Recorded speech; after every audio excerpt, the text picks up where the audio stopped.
اللهم اهدنا فيمن هديت، وعافنا فيمن عافيت، وتولنا فيمن توليت، وبارك لنا فيما أعطيت، وقنا واصرف عنا شر ما قضيت، إنك تقضي ولا يقضى عليك، إنه لا يذل من واليت ولا يعز من عاديت، تباركت ربنا وتعاليت، لك الحمد على ما قضيت ولك الشكر على ما أعطيت، نستغفرك اللهم من جميع الذنوب والخطايا ونتوب إليك.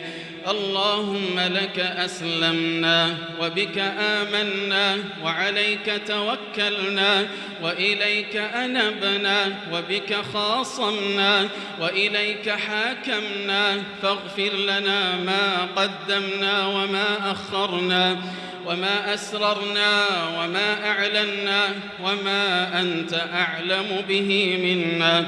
اللهم زينا بزينة الإيمان، واعصمنا من عبادة الأوثان، وارفع درجاتنا بالقرآن، واجعل مقامنا في أعلى الجنان، وأجرنا من النيران برحمتك يا أرحم الراحمين.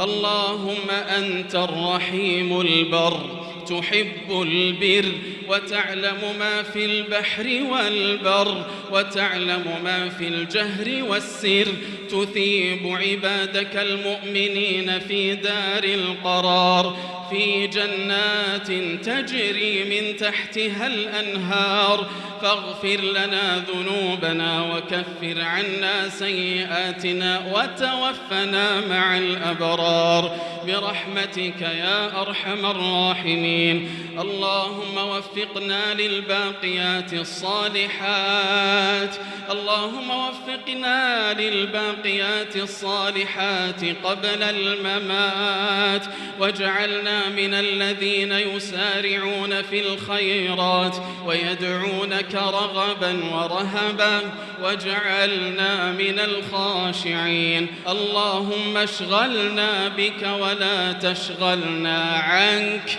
واصرفنا إليك ولا تصرفنا عنك برحمتك يا أرحم الراحمين. يا من لا تدركه الأبصار وهو يدرك الأبصار، يقلب الليل والنهار، يدفع المفاسد والمضار، نعوذ بك يا ربنا من نعيم يعقبه السقم، نعوذ بك يا ربنا من نعيم يعقبه السقم، ونعيم يورث الحسرة والندم، يا من بشكره تدوم النعم. اللهم إنا نعوذ بك من الجوع فإنه بئس الضجيع، ونعوذ بك من الخيانة فإنها بئست البطانة. اللهم إنا نعوذ بك من زوال نعمتك وتحول عافيتك وفجاءة نقمتك وجميع سخطك. اللهم فرج همومنا ونفس كروبنا واقض ديوننا واشف مرضانا وعاف مبتلانا. اللهم أصلح أولادنا ولا تجعل لنا حاجة من حوائج الدنيا والآخرة هي لك رضا ولنا فيها صلاح إلا وأعنتنا على قضائها.